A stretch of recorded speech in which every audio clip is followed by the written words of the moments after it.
నమస్తే, myself Sarasija. Welcome to Maitri news. ముందుగా headlines.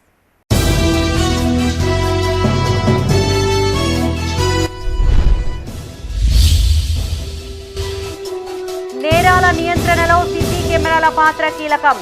గ్రామస్తులకు పలు సూచనలు చేసిన విప్ ఎస్పీ.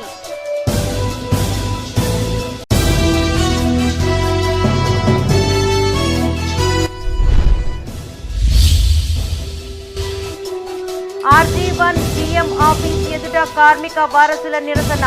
పెండింగ్ సమస్యలు పరిష్కరించాలని డిమాండ్.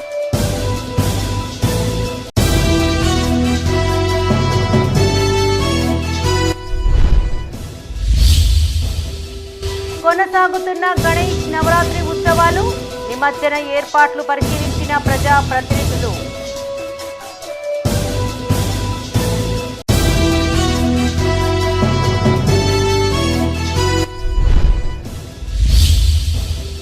కొండగట్టు బస్సు ప్రమాదానికి నేటికి 6 ఏళ్లు.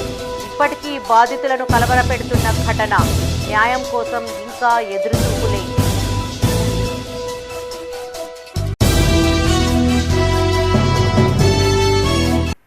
ఇక వార్తల్లోని వివరాలు. గతంలో పోలిస్తే పోలీసింగ్లో విప్లవాత్మక మార్పులు వచ్చాయని ఎమ్మెల్యే ఆది శ్రీనివాస్ అన్నారు. టెక్నాలజీ సాయంతో నేరాల నియంత్రణకు పోలీసులు చర్యలు చేపడుతున్నట్టు తెలిపారు. రాజన్న సిరిసిల్ల జిల్లా వేములవాడ పరిధిలో ఏర్పాటు చేసిన సీసీ కెమెరాలను ఎస్పీ అఖిల్ మహాజన్తో కలిసి విప్ ప్రారంభించారు. సీసీ కెమెరాల ఏర్పాటుకు ప్రతి ఒక్కరూ ముందుకు రావాలని ఆయన పిలుపునిచ్చారు. రాజన్న సిరిసిల్ల జిల్లా వేములవాడ పట్టణ పోలీస్ స్టేషన్లో పునరుద్ధరించిన పోలీస్ గెస్ట్ హౌస్ మహాలక్ష్మి నిధి నుండి కేజీవీబీ వరకు ఏర్పాటు చేసిన 16 సీసీ కెమెరాలను ఎస్పీ అఖిల్ మహాజన్తో కలిసి విప్ ఎమ్మెల్యే ఆది శ్రీనివాస్ ప్రారంభించారు.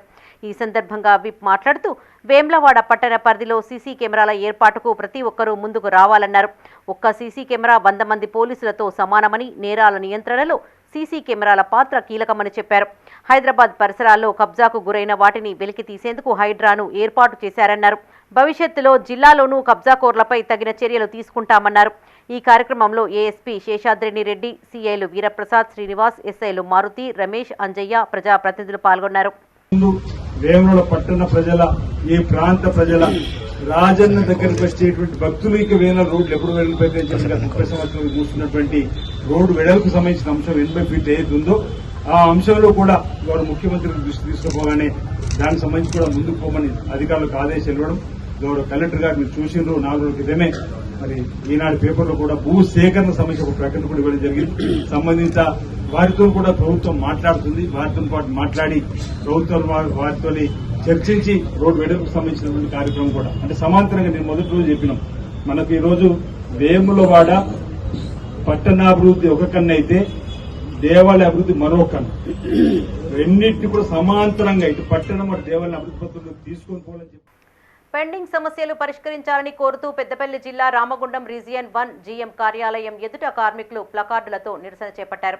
ఈ సందర్భంగా వారు మాట్లాడుతూ మారుపేర్ల సమస్యతో ఎంతో మంది డిపెండెంట్లకు ఉద్యోగం రాక ఇబ్బందులకు గురి అవుతున్నారని వాపోయారు. మాజీ ముఖ్యమంత్రి కేసీఆర్ మారుపేర్ల వివాదాన్ని పరిష్కరిస్తానని కార్మికుల సాక్షిగా హామీ ఇచ్చి విస్మరించారన్నారు. గుర్తింపు ప్రాతినిధ్య సంఘాలతో పాటు అధికారులకు సమస్య తీవ్రత తెలుసని, అయినా పరిష్కారం దిశగా చర్యలు తీసుకోవడం లేదని ఆవేదన వ్యక్తం చేశారు. ఆర్ఎల్సీ అగ్రిమెంట్ ప్రకారం మారుపేర్లతో పాటు విజిలెన్స్ పెండింగ్ కేసులపై సర్క్యులర్ జారీ చేయాలని వారు డిమాండ్ చేశారు. లేని పక్షంలో ఈ నెల 20వ తేదీన జీఎం కార్యాలయం ఎదుట ధర్నా చేపడతామని హెచ్చరించారు. ఇవాళ మేము అవస్థపడుతున్నామని ప్రతి ఒక్క యూనియన్ లీడర్కి తెలుసు, ప్రతి ఒక్క ప్రభుత్వం లీడర్కి తెలుసు, ప్రతి ఒక్క ఎవరైతే ఇప్పుడు అధికారులు ఉన్నారో సింగరేణిలా, ఈవెన్ బలరాం సార్ గారికి కూడా తెలుసు. ఇవాళ ఇంతకుముందు ఉన్న శ్రీధర్ సార్ కూడా తెలుసు. ఆ రోజుల్లో ఆ ప్రభుత్వం ఉన్నప్పుడు, ఆ యూనియన్ ఉన్నప్పుడు వాళ్ళు ఏం చేయలేదు. ఇవాళ వీళ్ళు వచ్చి మేము చేస్తామనేసి అని చెప్పేసి ఇవాళ ఏదైతే ఏఐటీసీ గెలిచిందో ఫస్ట్ ఒప్పందం వచ్చేసి ఇవాళ మాకు మార్పేర్ల విషయం గురించి మేము క్లియరెన్స్ చేస్తాం, వెంటనే మేము రాగానే అదే చేస్తామనేసి అన్నారు. ఇన్ని రోజులు గుర్తింపు పత్రం రాలేదనేసి అని చెప్పేసి మాట్లాడేళ్ళు. గత మొన్న 2 రోజుల కింద వాళ్ళకు గుర్తింపు పత్రం వచ్చింది కాబట్టి వాళ్ళు వెంటనే మాకు ఇది సమస్య క్లియరెన్స్ చేసి సింగరేణి సీఎండీ అధికారుల నుంచి మాకు మార్పేర్ల సమస్య పైన సర్కులర్ విడుదల చేస్తారని మేము కోరుకుంటున్నాము. ఖచ్చితంగా ఈ వీడియో బలరాం సార్ గారి వరకు చేరుతారనేసి మేము కోరుకుంటున్నాం. సో చేరినట్టు అయ్యేది ఉంటే దీన్ని వెంటనే ప్రభుత్వంతో బలరాం సార్ గారు మాట్లాడి మాకు పరిష్కరిస్తే ఇవాళ ఒక RG1లోనే కాకుండా ఇవాళ సింగరేణి బొగ్గు కాని ప్రాంతంలో ఏవైతే ఉన్నాయో కొన్ని వేల మంది ఇవాళ మేము అవస్థ పాల్పడుతున్నాం. కొన్ని వేల కుటుంబాలు వాళ్ళ రోడ్డు మీద పడి రేపు పొద్దున ఎవరికైనా ఏమన్నా అయ్యేది ఉంటే మాత్రం దానికి బాధ్యులు సింగరేణి వచ్చింది. దాదాపు పైరవులదారులు మరియు బ్రోకర్ల వల్ల జరిగిన తప్పిదాల వల్ల ఆ బాధలు కానీ మేము అనుభవించడం జరుగుతుంది. ఇవాళ మాకు ఉద్యోగం రావాలి అని అంటే మారు పేరు అనే కారణంతో ఉద్యోగాలు రాకుండా మరియు మమ్మల్ని విజిలెన్స్ అధికారులతోటి పెండింగ్లో పెట్టి గత కొన్ని సంవత్సరాల నుంచి మేము బాధపడుతున్నాం. మా కుటుంబాలు రోడ్డున పడే స్టేజ్లో ఉన్నాయి. ఇవాళ ఎల్సీలో ఒక అగ్రిమెంట్ జరిగినది అంతకుముందు దాదాపు ఒక 3-4 సంవత్సరాల నుంచి మేము ఈ అగ్రిమెంటు అయ్యి ఈ సర్క్యులర్ వస్తుందని వేచి చూస్తున్నాం. కానీ ఇంతవరకు కూడా ఆ సర్క్యులర్ రావడం లేదు. మరియు మాకు అసలు ఉద్యోగాలు వస్తాయా రావా అనే ఆలోచనలో మేమున్నాము. కావున దీని గురించి అన్ని యూనియన్లను మేము కోరేది ఏంటిదనంటే 20వ తారీఖు మేము ఇక్కడ ధర్నాకి వస్తున్నాము.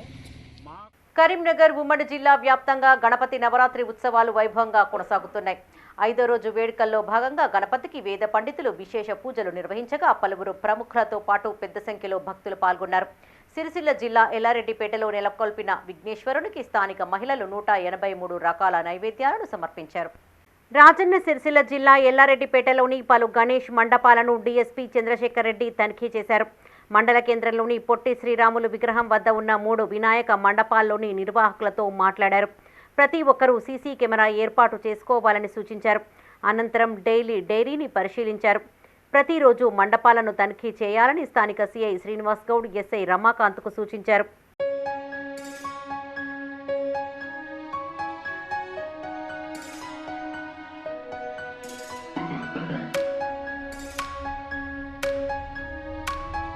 పెద్దపల్లి జిల్లా సుల్తానాబాద్లోని పురాతన శివాలయంలో నెలకొల్పిన గణపతికి మహిళలు ప్రత్యేక పూజలు నిర్వహించారు. 183 రకాల పిండి వంటలు, స్వీట్లను తయారు చేసి స్వామివారికి నైవేద్యాన్ని సమర్పించారు. చైర్మన్ అల్లంకి సత్యనారాయణ, పురోహితులు మహేష్ చేతుల మీదుగా భక్తులకు ప్రసాదాలు అందించారు. ఈ కార్యక్రమంలో ఆలయ కమిటీ డైరెక్టర్ బాలయ్యతో పాటు పెద్ద సంఖ్యలో మహిళలు పాల్గొన్నారు. ఉదయం పూజ స్వామివారికి విశేషంగా అరకలతో పూర్వాంగాలతో అర్చించడం జరిగింది. దానికి అల్లంకి అశోక్ కౌశల్య దంపతులు ఈ యొక్క పూజా కార్యక్రమం నిర్వహించడం జరిగింది.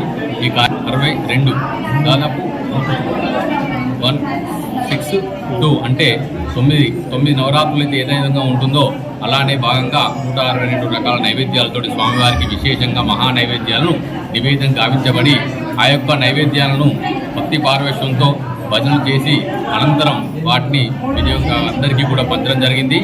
విఘ్నాలకు అధిపతి అయినటువంటి ఆ యొక్క గణేశుని యొక్క కృప ఉండాలని, ఆ ప్రసాదం తీసుకున్న వెంటనే ఎలాంటి ఆటంకాలు కానీ ఎలాంటి విఘ్నాలు కానీ ఉండవద్దని అందరికీ కూడా భక్తులందరికీ కూడా వచ్చేసి అందరికీ కూడా పంచడం జరిగింది.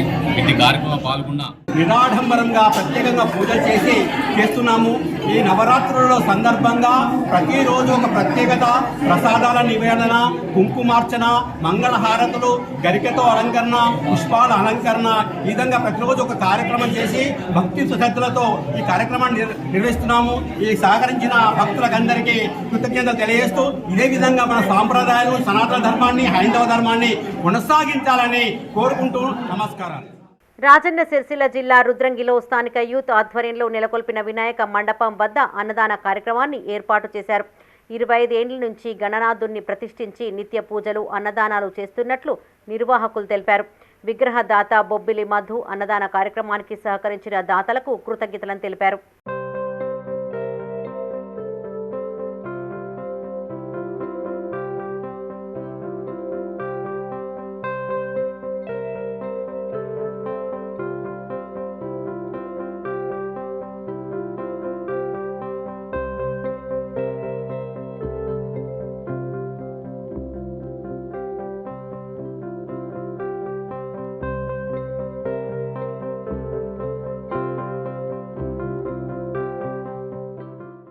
వినాయక నిమజ్జనానికి పకడ్బందీ ఏర్పాట్లు చేయాలని ప్రభుత్వ విప్ ఎమ్మెల్యే అడ్లూరి లక్ష్మణ్ కుమార్ అధికారులను ఆదేశించారు.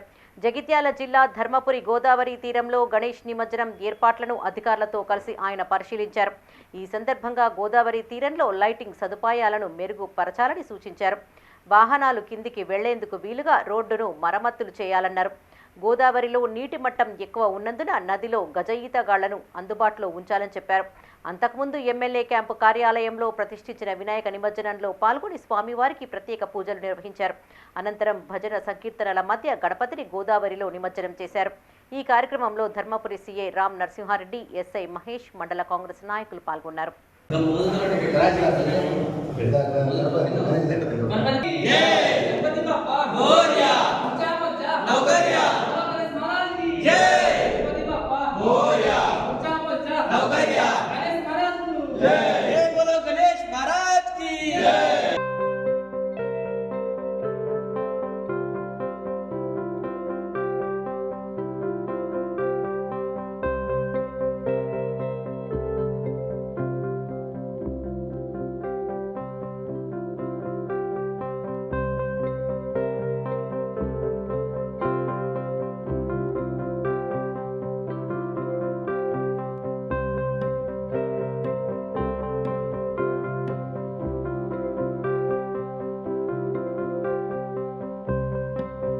పెద్దపల్లి జిల్లా మంతిని గోదావరి తీరాన్ని ACP Ramesh, municipal chairperson Rama, commissioner Mallikarjuna స్వామితో కలిసి ఆర్డీఓ హనుమానాయక్ పరిశీలించారు. గణేష్ నిమజ్జనానికి పకడ్బందీ ఏర్పాట్లు చేయాలని అధికారులకు సూచించారు. ట్రాఫిక్ ఇబ్బందులు తలెత్తకుండా తగిన చర్యలు తీసుకోవాలని ఆదేశించారు. వారి వెంట సీఐ రాజు గౌడ్, ఎస్ఐ రమేష్ ఉన్నారు.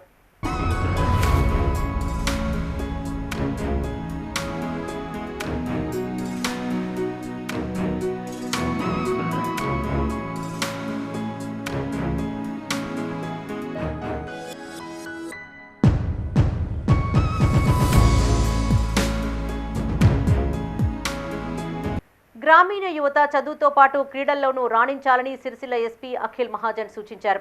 చందుర్తి మండలం కొత్తపేట, సనుగుల గ్రామాల యువతకు స్పోర్ట్స్ కిట్లను పంపిణీ చేశారు. ఈ సందర్భంగా ఎస్పీ మాట్లాడుతూ యువత వ్యసనాలకు దూరంగా ఉండాలని, బాగా చదువుకుని భవిష్యత్తుకు బంగారు బాటలు వేసుకోవాలని సూచించారు. కమ్యూనిటీ పోలీసింగ్లో భాగంగా గ్రామాలలో వివిధ కార్యక్రమాలు నిర్వహిస్తున్నట్లు తెలిపారు. క్రీడలు మానసిక ఉల్లాసాన్ని కలిగిస్తాయని, స్పోర్ట్స్ కోటాతో కూడా ఉద్యోగాలకు ఎంపికయ్యే అవకాశం ఉందని చెప్పారు. ఉపాధి కోసం గల్ఫ్ దేశాలకు వెళ్లేవారు నకిలీ ఏజెంట్లకు డబ్బులు ఇచ్చి మోసపోవద్దని సూచించారు. కొత్తపేట గ్రామస్తులు స్థానిక సమస్యలను ఎస్పీ దృష్టికి తీసుకురాగా ఎస్పీ తమ పరిధిలోని సమస్యలను పరిష్కరిస్తారని హామీ ఇచ్చారు. ఈ కార్యక్రమంలో Vemulawada ASP Sheshadrini Reddy, CI Venkateshwarlu, Rudrangi SI Ashok, Chandurthi ASI Bapu సిబ్బంది పాల్గొన్నారు. మాట్లాడాలి, సెట్ కాకపోతే పోలీస్ స్టేషన్ వచ్చేసేయండి. బట్ మీరు అందరూ ఒక కుటుంబం లాగా ఉంటే మీ ఊరుకి మంచి అది వృద్ధి వస్తుంది, ఏమంటారు దానికి డెవలప్మెంట్ వస్తుంది. మీరు అందరు కలిపి ఉంటే మీరు ఎవరైనా దగ్గర పోయి అడగవచ్చు. దీనిలో మళ్ళీ వర్గాలు అయితే 2, 3, 4, 5 వర్గాలు అయితే ఊరు డివైడ్ అవుతుంది.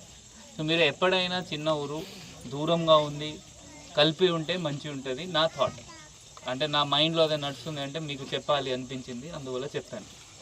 అది కాకుండా మీరు యూత్ ఇప్పుడు మీ ఊరుకి ముందు తీసుకుపోవాలి, మంచిగా పని చేయాలి. ఇక్కడ ఉన్నారు కొంతమంది యువకుడు, ఇక్కడ చేదు దృష్టికి వెళ్ళకండి. చేదు దృష్టి ఏముంటే చేదుదారి ఏముంటుంది అంటే కొంతమంది మందు తాగడం, సిగరెట్ తాగడం, అది గంజాయి తాగడం, గుడుంబ తాగడం, అది అలవాటు పడతారు. ఆ హైగా నిద్ర వస్తుంది, నేను చాలా మంచిగా ఉన్నాను అట్లా వాళ్ళు ఆలోచిస్తారు. దాంతో ఏమవుతుంది, ఇప్పుడు ఏం రాదు. 2-3 సంవత్సరం ఏం కాదు, 2-3 సంవత్సరం ఎట్లయినా నడుస్తుంది, అట్లయినా నడుస్తుంది. 2-3 సంవత్సరం తర్వాత మీ మెయిన్ ఏజ్ ఏమైనా ఉంటుంది పని చేయడానికి, అది అయిపోతుంది. లోపల ఏం ఉండదు, మీ ఆరోగ్యం మంచి ఖరాబ్ అవుతుంది. ఏమైనా చిన్న ఇష్యూ అయితే పెద్ద ఇష్యూ అవుతుంది. మీ ఫ్యామిలీకి చూసుకో. కొండగట్టు బస్సు ప్రమాద ఘటనకు నేటికి 6 ఏళ్లు. సుమారు 100కు పైచిలుకు భక్తులు కొండగట్టు అంజన్నను దర్శించుకొని తిరుగు ప్రయాణం కాగా గుట్టపై నుండి కిందకు వస్తున్న బస్సు ఒక్కసారిగా అదుపు తప్పి లోయలోకి పడిపోయింది. ఈ ప్రమాదం అప్పట్లో దేశవ్యాప్తంగా సంచలనంగా మారింది. ఇందులో 67 మంది మృతి చెందగా ఎంతో మంది క్షతగాత్రులుగా మారారు. ప్రమాదం జరిగిన రోజును గుర్తు చేసుకుంటూ ఇప్పటికీ బాధితులు కన్నీటి పర్యంతమవుతున్నారు.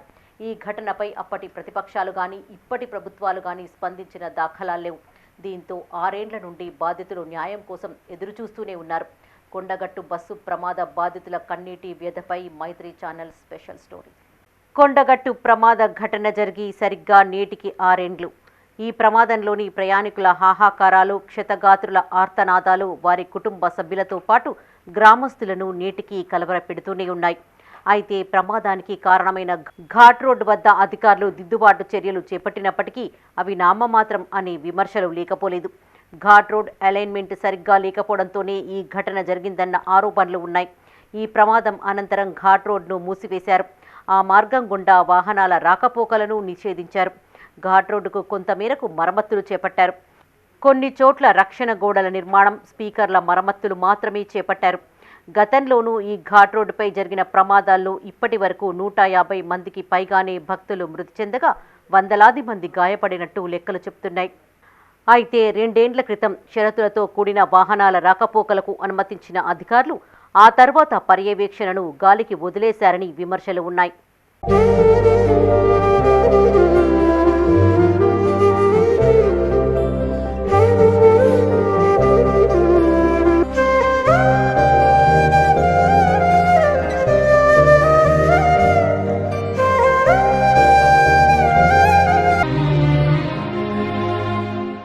మృతుల కుటుంబాల్లో సుమారు 60 మందికి పైగా కొడిమ్యాల మండలానికి చెందిన వారి ఉండగా తమకు ఇప్పటి వరకు పూర్తి స్థాయిలో నష్టపరిహారం అందలేదని బాధిత కుటుంబాలు చెబుతున్నాయి.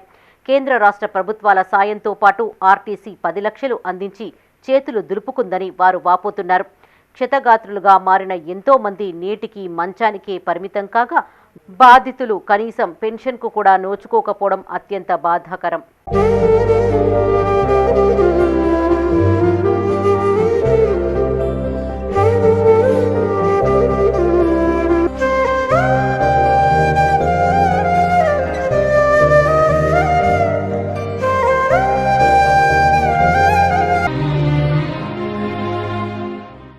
కొండగట్టు ప్రమాద బాధితులను ఆదుకోవాల్సిన బాధ్యత ప్రభుత్వాలపై ఉంది. కానీ నేటి వరకు ఆ దిశగా సరైన చర్యలు తీసుకోకపోవడం గమనార్హం. ఇప్పటికైనా స్పందించి తమ కుటుంబాలకు సరైన న్యాయం చేయాలని బాధిత కుటుంబాలు కోరుతున్నాయి.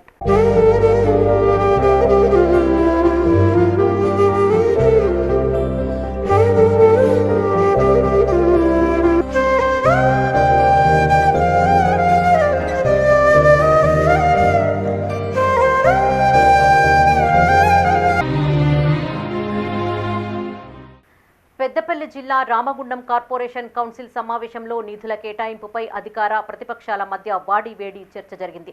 రాష్ట్రంలో కాంగ్రెస్ ప్రభుత్వం కొలువుదీరిన 9 నెలలకు తొలి కౌన్సిల్ సమావేశం ఏర్పాటు చేశారని ప్రతిపక్ష కార్పొరేటర్లు అసహనాన్ని వ్యక్తం చేశారు. కార్పొరేషన్కు 100 కోట్ల నిధులు సాధించామని చెప్పుకునే అధికార పార్టీ కేటాయింపుల్లో వివక్ష చూపిస్తోందని వారు ఆగ్రహం వ్యక్తం చేశారు. కార్పొరేషన్లోని 50 డివిజన్లలో సమస్యలు పేరుకుపోయాయని చెప్పారు.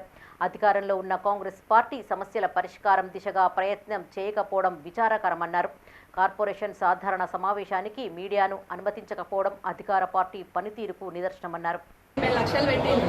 మాకు కోఆప్షన్ మెంబర్లు 5 కలిసి 80 లక్షలు పెట్టింది. అవి ఇప్పుడు ఏం చేసిందంటే ఇక్కడ గోదావరిలో డివిజన్ వైజ్గా పెట్టకుండా ఎక్కడో ప్లేసెస్లో పెట్టేసి ఇప్పుడు డివిజన్లో ఉన్న సమస్యలను పట్టించుకోకుండా మరి ఈ విధంగా కాంగ్రెస్ ప్రభుత్వం కానీ ఇక్కడ మేయర్ కానీ పట్టించుకోకుండా ఏ సమస్య కానీ ఇంతకుముందు గత ప్రభుత్వంలో ఫోన్ చేయగానే వెంటనే పని జరిగేది. ఇప్పుడున్న ప్రభుత్వం ఇంతకాలమైనా కానీ డివిజన్లో లైట్లు లేవు. ఎప్పుడు కాల్ చేసినా కానీ ఆ లైట్లు వెలుగుతలేవు. ఎన్నిసార్లు చేసినా కానీ పట్టించుకోవడం లేదు ఈ ప్రభుత్వంలో. మరి ఇప్పటికైనా స్పందించి వెంటనే మరి మేయర్ గారు ఈ సమస్యల పట్ల మరి పరిష్కరించాలని కోరుతా ఉన్నాం. ఎందుకంటే డివిజన్లో మేము తిరుగుతూ ఉంటే రోడ్లు లేవు, డ్రైనేజ్ లేవు. మేము స్లీపర్స్ కావాలని అడుగుతున్నాం, డ్రైన్ క్లీనర్స్ కావాలని అడుగుతున్నాం. ఇప్పటికి కూడా కమిషనర్ సార్ కూడా మెసేజ్ పెట్టేస్తారు. ఈ విధంగా ఉంది మన రామగుండం కార్పొరేషన్ అనేది. పేరు గొప్ప ఊరి దిప్ప అన్నట్టు ఉంది. ఏదైతే మా ప్రజాపాలన అనుకుంటా ముందుకు వచ్చి ఎక్కడ కూడా ప్రజలకు అందుబాటులో లేకుండా ప్రజలు ఇబ్బందులు పెట్టుకుంటా ఏ ఒక్క పని కూడా ఈ రామగుండం కార్పొరేషన్లో ఏ ఒక్క పని కూడా జరగడం లేదు. అది కాకుండా గౌరవ కార్పొరేటర్లు ఎక్కడ కూడా విలువలు లేకుండా ప్రోటోకాల్ లేకుండా ఇక్కడ అన్నీ కూడా జరగడం జరుగుతున్నది. పిలుస్తున్నారు, అక్కడ పిలిచినాక వాళ్ళ గౌరవ అధ్యక్షులతో డివిజన్ అధ్యక్షులతో కొబ్బరికాయలు కొట్టించుకుంటా వారందరినీ కూడా తప్పు సంస్కారం ఇక్కడ నేర్పడం జరుగుతుంది. అదేవిధంగా ఇవాళ మన గౌరవ మేయర్ గారిని మేమందరం కూడా నిరసన తెలిపాము. ఇది ఖచ్చితంగా ఉల్లంఘన అవుతున్నది. ఖచ్చితంగా ఒక ప్రోటోకాల్ పాటించాలి. వీళ్ళన్నిటి కూడా డివిజన్లలో ఏ పనులైనా కూడా గౌరవ కార్పొరేటర్లకు తెలిసి పనులు చేయించాలి అని చెప్పి మేము ఖచ్చితంగా కోరడం జరిగింది. దానికి మేము నిరసనతోటి సార్ మేము పెద్ద ఎత్తున నిరసన చేయగా వారు వాయిదా వేసి 15 నిమిషాలు వాయిదా వేయడం జరిగింది. అదే కాకుండా ఆర్ఎఫ్ఎల్ నుంచి నీళ్ళు వచ్చే దాంట్లో 12వ డివిజన్, 13వ డివిజన్, 34వ డివిజన్, 35వ డివిజన్ అన్ని డివిజన్లు కూడా అందరూ కూడా పెద్ద ఎత్తున ప్రజలందరూ కూడా ఇబ్బంది పడుతున్నారు. కాబట్టి అక్కడున్న బాధను అంతా కూడా ఆర్ఎఫ్ఎల్ సత్యమే చర్య తీసుకొని పక్కతో నుంచి. పెద్దపల్లి జిల్లా సుల్తానాబాద్లోని సాంఘిక సంక్షేమ గురుకుల పాఠశాలలో దారుణం చోటు చేసుకుంది. 6వ తరగతి చదువుతున్న మన్విత్ అనే విద్యార్థిని పాము కాటేసింది. జూలపల్లి మండలం కాచాపూర్ గ్రామానికి చెందిన మన్విత్ సుల్తానాబాద్లోని సాంఘిక సంక్షేమ బాలుర గురుకుల హాస్టల్లో చదువుతున్నాడు. మధ్యాహ్న భోజన సమయంలో బాత్రూంకు వెళ్లిన విద్యార్థిని పాము కాటేసింది. పామును చూసిన ఇతర విద్యార్థులు కేకలు వేయడంతో హాస్టల్ సిబ్బంది వచ్చి పాము కాటుకు గురి అయిన మన్విత్ను సుల్తానాబాద్ ప్రభుత్వ ఆసుపత్రికి తరలించారు. మెరుగైన వైద్యం కోసం కరీంనగర్ ఆసుపత్రికి తరలించారు. ఘటనా స్థలాన్ని సుల్తానాబాద్ ఎస్ఐ శ్రావణ్ పరిశీలించి వివరాలను అడిగి తెలుసుకున్నారు. ఈ ఘటనతో హాస్టల్లోని విద్యార్థులు భయాందోళనకు గురి అవుతున్నారు. గతంలో కూడా హాస్టల్లోకి పలుమార్లు పాములు వచ్చినట్లు విద్యార్థులు చెప్తున్నారు. లంచ్ తర్వాత 6వ తరగతి పిల్లవాడు టాయిలెట్ కని వెళ్ళి అక్కడ బూగలు వాటి దొరికితే వాటితో ఆడుదామని ముందుకు వెళ్ళిండు. ఏదో కాటు వేసినట్టుగా అనిపించి చూసేసరికి పాము పోతుందట. వెంటనే భయపడి మా దగ్గరికి వచ్చేసింది. విత్ ఇన్ 2 మినిట్స్లో పరిగెత్తి వచ్చి సార్ పాము గరిచింది అని. ఎక్కడ ఏంది అంటే ఏం చూపించలేదు. ఇమ్మీడియట్లీ మేము తీసుకెళ్ళి సివిల్ హాస్పిటల్కి వెళ్ళడం జరిగింది. అక్కడ డాక్టర్ యాంటీవెనం ఇచ్చిండు, హెల్త్ చెకప్ చేసిన. జాగ్రత్త సార్, నో ప్రాబ్లం, ఇక్కడ స్టేబుల్గా ఉన్నాడు అబ్బాయి, ఎందుకంటే పిల్లవాడు కాబట్టి మీరు కరీంనగర్ తీసుకొని వెళ్ళండి అన్నారు. మా ప్రిన్సిపాల్ గారు, house master, including health supervisor గారు కూడా ఇప్పుడు కరీంనగర్ సివిల్ హాస్పిటల్లో అబ్బాయిని తీసుకున్నారు. ఆ డాక్టర్లు కూడా స్టేబుల్గా ఉన్నారు. పిల్లవాడికి ఏ ప్రాణాపాయం, ఎటువంటి అపాయం లేదు, ప్రాబ్లం ఏమీ లేదు అని చెప్పడం జరిగింది. అబ్బాయి పేరు బి మన్విత్, 6th క్లాసు, సమీపంలో మా జూలపల్లి మండలం కాచాపూర్ గ్రామస్తులు. పాము కుట్టినప్పటికి కూడా ఇందులో ఉన్నటువంటి సిబ్బంది కావచ్చు, అదేవిధంగా ఇందులో ఉన్నటువంటి ప్రిన్సిపాల్ యొక్క నిర్లక్ష్యం కావచ్చు, అదేవిధంగా వార్డెన్ కావచ్చు, పీటీ కావచ్చు, ఇందులో ఉన్నటువంటి వీళ్ళకి నిర్లక్ష్యం కారణంగానే ఈరోజు విద్యార్థికి ఈ పాము కాటు గురి కావడం జరిగింది. పాము కాటు విద్యార్థికి గురి అయినప్పటికి కూడా ఈరోజు ఈ యొక్క ఇందులో ఉన్నటువంటి స్టాఫ్ కావచ్చు, సిబ్బంది కావచ్చు, వీళ్ళందరి యొక్క నిర్లక్ష్యంతోనే ఈరోజు విద్యార్థికి పాము కుట్టడం జరిగింది. వెంటనే దీనిపైన ఆర్సీఓ గారు వెంటనే స్పందించి ఆ యొక్క పాము కాటేసినటువంటి విద్యార్థికి. చోరీ కేసులో నిందితులను 24 గంటల వ్యవధిలో పోలీసులు అరెస్టు చేశారు. వేమ్లవాడ సర్కిల్ కార్యాలయంలో ఏఎస్పీ శేషాద్రిని రెడ్డి మీడియాకు వివరాలను వెల్లడించారు.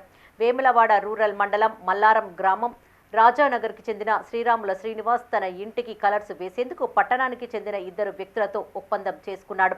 నెల రోజులుగా పనులు కొనసాగుతూ ఉండగా ఈ నెల 8వ తేదీన శ్రీనివాస్ తన భార్యతో కలిసి ఊరికి వెళ్లి వచ్చేసరికి ఇంట్లో ఉన్న హ్యాండ్ బ్యాగ్ కనిపించలేదు. దీంతో రూరల్ పోలీస్ స్టేషన్లో ఫిర్యాదు చేయగా కేసును నమోదు చేసుకుని పోలీసులు దర్యాప్తు చేపట్టారు.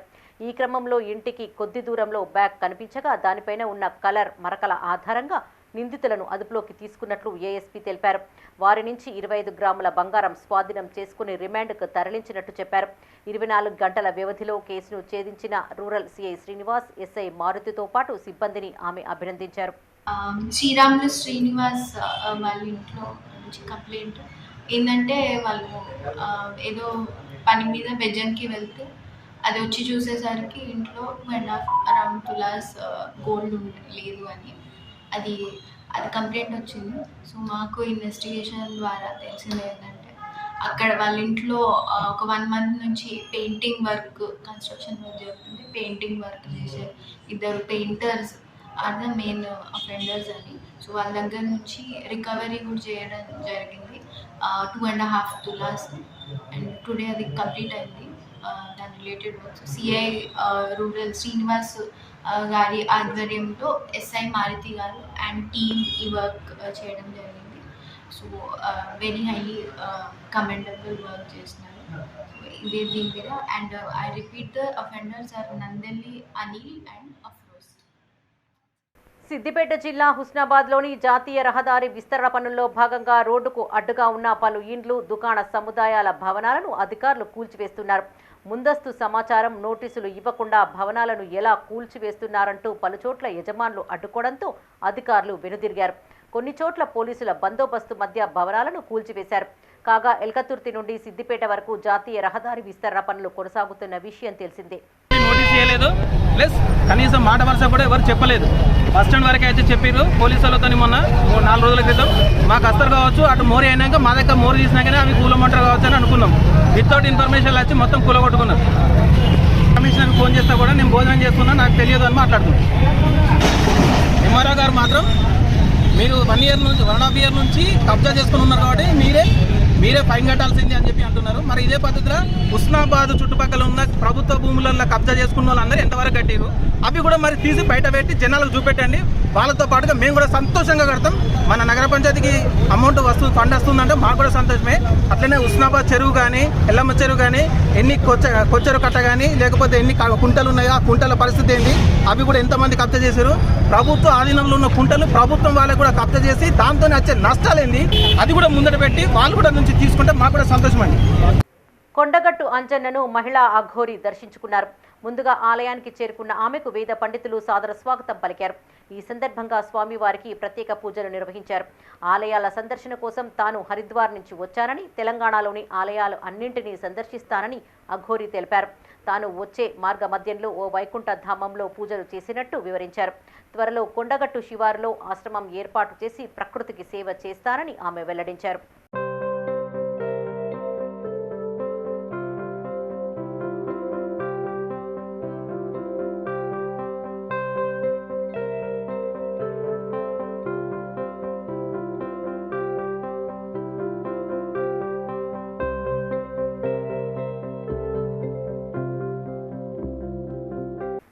పేకాట ఆడుతున్న 6గురిని పెద్దపల్లి టాస్క్ ఫోర్స్ పోలీసులు అరెస్టు చేశారు. బసంతనగర్ పోలీస్ స్టేషన్ పరిధిలోని రాఘవాపూర్ శివారు ప్రాంతంలో డబ్బులు పందెం పెట్టి పేకాట ఆడుతున్నారని సమాచారం మేరకు టాస్క్ ఫోర్స్ ఇన్స్పెక్టర్ ఎస్ఐ దాడి చేశారు. ఈ దాడిలో 6గురిని అదుపులోకి తీసుకుని వారి నుండి 5,030 రూపాయల నగదు, 6 సెల్ ఫోన్లను స్వాధీనం చేసుకున్నట్టు పోలీసులు తెలిపారు.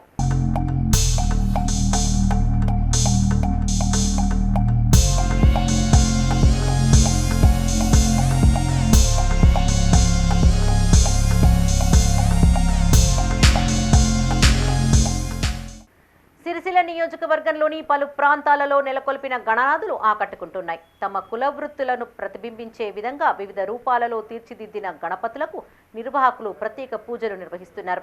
ఆయా ప్రతిమలను వీక్షించేందుకు పెద్ద సంఖ్యలో భక్తులు తరలివస్తున్నారు. సిరిసిల్ల నియోజకవర్గ వ్యాప్తంగా విఘ్నాలను తొలగించే వినాయకుని పూజలు అంగరంగ వైభవంగా కొనసాగుతున్నాయి. జిల్లా కేంద్రంలోని BY Nagar Hindu prince youth association ఆధ్వర్యంలో అచ్చు అయోధ్య రామ మందిరంలోని బాలరాముని పోలిన ఆకృతిలో ఉన్న వినాయకుని విగ్రహాన్ని ప్రతిష్ఠించారు. అయోధ్యలో బాలరాముడి గర్భగుడి లాంటి మండపంలో అదే ఎత్తు అదే రంగు ఉన్న బాలరామ గణపయ్యను చూసేందుకు జనం బారులు తీరారు. ఇప్పుడు ఇది సిల్వర్ జూబ్లీ సందర్భంగా ఏదైతే అయోధ్యలో బాలరాముడు గుడి కొలువై ఉందో గర్భాలయం, మేము కూడా అదే ఇక్కడ సెట్టింగ్ వేయడం జరిగింది. మేము ఇలా గత 15-20 సంవత్సరాల నుండి గణపతులు పెడుతూ ఉన్నాము. గత 15 సంవత్సరాల నుండి ఇలాగే వివిధ రకాల టెంపుళ్ళు సైంటిఫిక్గా లాస్ట్ ఇయర్ అయ్యప్ప స్వామి సెట్ వేసాము, అట్లే చంద్రయాన్ 3 సెట్ కూడా వేసాము. సిల్వర్ జూబ్లీ సందర్భంగా గ్రాండ్గా ఉండాలని ఈసారి బాలరాముని సెట్ వేసి అద్భుతంగా నవరాత్రి ఉత్సవాలు జరుపుకోవడం జరుగుతుంది. మేము ఎంతో భక్తి శ్రద్ధలతో ఈ నవరాత్రి ఉత్సవాలు జరుపుకుంటాం. ప్రతి సంవత్సరం ఏదన్నా ఒక థీమ్ తీసుకొని మాకు డెకరేషన్ చేయడం అనేది మా ఆనవాయితీగా వస్తుంది. ఇది ఇలాగే ఇంకా కొనసాగిస్తాం, ఇంకా గ్రాండ్గా చేసుకోవాలనేది మా ఉద్దేశం. సిరిసిల్ల జిల్లా కేంద్రంలోని వెంకంపేటలో రామ్లాల్ మండప్ 16వ వార్షికోత్సవం సందర్భంగా పర్యావరణాన్ని రక్షించేందుకు మట్టితో చేసిన గణపతిని ప్రతిష్ఠించి పూజిస్తున్నారు. మట్టితో చేసిందే కదా, దీని ప్రత్యేకత ఏమిటంటారా? ఈ వినాయకుణ్ణి సుమారు 7,000 రుద్రాక్షలతో తయారు చేసి నిర్వాహకులు తమ భక్తిని చాటుకున్నారు. ఈ గణనాయకుణ్ణి నిజామాబాద్ జిల్లా కేంద్రంలో ప్రత్యేకంగా తయారు చేయించి తెచ్చినట్లు నిర్వాహకులు తెలిపారు. ఈ గణపతి మట్టితో తయారు చేయబడింది. ఈ గణపతిని మేము నిజామాబాద్ నుంచి తీసుకొచ్చాము. 3 నెలల కింద ఈ వినాయకుని ఆర్డర్ చేయడం జరిగింది. ఈ వినాయకుని ప్రత్యేకత ఏంటంటే ఈ వినాయకునికి 6,000 నుంచి 7,000 రుద్రాక్షలు అమర్చడం జరిగింది. పర్యావరణానికి అనుగుణంగా తయారు చేద్దామని చెప్పేసి మా మండపం వారు ఈ నిర్ణయం తీసుకున్నాము. సిరిసిల్ల జిల్లా ఎల్లారెడ్డిపేట మండలం వెంకటాపూర్లో గౌడ కౌండిన్య యూత్ 14వ వార్షికోత్సవం సందర్భంగా ఈత చెట్టుపై ఉన్న గణపతిని నిర్వాహకులు ప్రతిష్ఠించారు. ఈ గణపతిని తిలకించేందుకు పెద్ద ఎత్తున భక్తులు తరలివస్తున్నట్లు నిర్వాహకులు తెలిపారు. గౌడ కౌండిన్య యూత్ ఆధ్వర్యంలో 14వ వార్షికోత్సవం సందర్భంగా ఈత చెట్టు పైన మా యొక్క గౌడ కులవృత్తి ఉద్దేశించి ఈ యొక్క గణపతిని తయారు చేయించడం జరిగింది. ఈ గణపతి ప్రత్యేకతను చూసి ఈత చెట్టు పైన ఉన్నదని ప్రత్యేకించి చూసి చాలామంది భక్తులు వచ్చి వీక్షిస్తున్నారు. ప్రభుత్వ విప్ అడ్లూరి లక్ష్మణ్ కుమార్ పై మాజీ మంత్రి కొప్పుల ఈశ్వర్ చేసిన వ్యాఖ్యలను ధర్మారం మండలం market committee chairman Rupla Naik ఖండించారు. నియోజకవర్గానికి ఎమ్మెల్యేగా కొప్పుల చేసింది ఏమీ లేదన్నారు. ధర్మారం మండల కేంద్రంలోని పార్టీ కార్యాలయంలో ఆయన మీడియాతో మాట్లాడారు. కొప్పుల ఈశ్వర్ విప్ అడ్లూరి లక్ష్మణ్ పై తప్పుడు ప్రచారం చేస్తున్నారని ఆరోపించారు. ఇన్నేళ్లలో ఆయన చేసిన అభివృద్ధి ఏంటో చూపించాలని డిమాండ్ చేశారు. ఈ సమావేశంలో కాంగ్రెస్ మండల అధ్యక్షులు గాగిరెడ్డి తిరుపతి రెడ్డితో పాటు యూత్ కాంగ్రెస్ అధ్యక్షులు సోగాల తిరుపతి కార్యకర్తలు పాల్గొన్నారు. ఇన్లా ఇస్తామన్నారు, దళిత బంధువులు ఫేక్ ప్రొసీడింగ్లు ఇచ్చారు. మీరు నిజానికి చెప్పాలంటే మీ ఆత్మ పరిశీలన చేసుకోండి. ఎలక్షన్ టైంలో ఒక్కొక్క గ్రామానికి 10 నుంచి 15 దళిత బంధాన్ని ఒక్కటన్నా అమలు చేసిరా?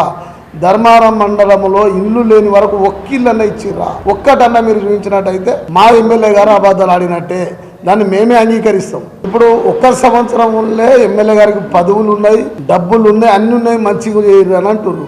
మరి మీరు 20 సంవత్సరాల దగ్గర మీ దగ్గర ఎంత డబ్బు ఉండాలి? మీ దగ్గర 20 సంవత్సరాలు మీరు ఎమ్మెల్యేగా చేసిరు, మంత్రిగా చేసిరు, చీఫ్ విప్గా చేసిరు. మరి మీ డబ్బు ఎవరు కూడా అంచనా వేయలేరు. మరి అంత డబ్బు మీరు సంపాదించినప్పుడు అప్పుడు దళిత బంధు ఇస్తామని అన్నారు కదా, మీ సొంత డబ్బులతో ఇవ్వండి. ఇప్పటికి కూడా మీకు మంచి పేరు వస్తుంది. మా ఎమ్మెల్యే గారు అప్పుడు ఎంత ఉన్నారో ఇప్పుడు అంత, మా కాంగ్రెస్ పార్టీ నాయకులు కూడా ఆనాడు ఎంత ఉన్నారో ఈనాడు ఎంత ఉన్నారు. ఇటువంటి విషయాలు మీరు దిగజారిపోవడం ఇది న్యాయం కాదు. దయచేసి ఇటువంటి విషయాల్లో మీరు ఆలోచించి మాట్లాడితే మీకు ఎంతో మంచిదని చెప్పేసి గణేష్ మండపాల నిర్వాహకులు అప్రమత్తంగా ఉండాలని ఫైర్ ఆఫీసర్ అనిల్ కుమార్ సూచించారు. రాజన్న సిరిసిల్ల జిల్లా వేమ్లవాడలోని పలు గణేష్ మండపాల వద్ద నిర్వాహకులకు అవగాహన కల్పించారు. ఈ సందర్భంగా ఆయన మాట్లాడుతూ మండపాల్లోని దీపాలు, కరెంటు వైర్లతో జాగ్రత్తగా ఉండాలన్నారు. ప్రమాదాలు జరిగితే 101కి సమాచారం అందించాలని కోరారు. ఈ కార్యక్రమంలో సిబ్బంది సురేష్, రాజేశ్వర్, అజయ్ కుమార్, శేఖర్, ఉపేందర్ రావు పాల్గొన్నారు. ప్రసాదాలు అవి ఉంటాయి, వాటి దగ్గరికి ఎలకలు అటువంటివి వచ్చి వాటిని కింద పడేయటం వల్ల దీపం అంతా నూనె కింద కారిపోయి తొందరగా మంటలు అంటుకునే అవకాశం ఉంటుంది. కాబట్టి అటువంటి జాగ్రత్తలు అన్నీ చెప్పడం జరుగుతుంది. మేము దీన్ని CO2 ఫైర్ ఎక్స్టింగ్విషర్స్ అంటాము. ఇది ఒకటి వచ్చేసి ABC ఫైర్ ఎక్స్టింగ్విషర్. ఈ ఫైర్ ఎక్స్టింగ్విషర్ మీరు కంపల్సరీ పెట్టుకోవాలని వాళ్ళకు అవేర్నెస్ ప్రోగ్రామ్ అయితే కండక్ట్ చేయడం జరుగుతుంది. దీనివల్ల మనం ఫైర్ని ఎక్కువ కాకుండా ఆర్పడానికి చాలా వీలవుతుంది. అట్లాగే ఎలక్ట్రికల్ ఫైర్ల మీద, గ్యాస్ ఫైర్ల మీద ఇది కూడా వాడటానికి వాళ్ళకు మేము తెలపడం జరుగుతున్నది. రోజు ఇప్పటి వరకు ఒక 30 నుండి 40 వరకు గణేష్ పండాల్స్ విజిట్ చేశాము. ఈరోజు కూడా ఇప్పుడే వెళ్ళి రావడం జరిగింది. ఇంకా సాయంత్రం కూడా 5 నుంచి 7 వరకు మనము గణేష్ పండాల్స్కు మా స్టాఫ్ వెళ్ళి అవేర్నెస్ ప్రోగ్రామ్ చేయడం జరుగుతుంది. ఈ మండపాలలో మన వేములవాడ కానీ, వేములవాడ టౌన్ రూరల్లో ఎక్కడన్నా అగ్ని ప్రమాదం జరిగినట్టు, చిన్న అగ్ని ప్రమాదం జరిగినట్టు అనిపిస్తే మాకు వెంటనే 101. ఇవి బులెటిన్ విశేషాలు. మరిన్ని తాజా వార్తలతో మరో బులెటిన్లో మళ్ళీ కలుసుకుందాం. అప్డేట్స్ కోసం చూస్తూనే ఉండండి మైత్రి న్యూస్. మేము లోకల్, మాడ్డా, కరీంనగర్. Sign out, Sarasija.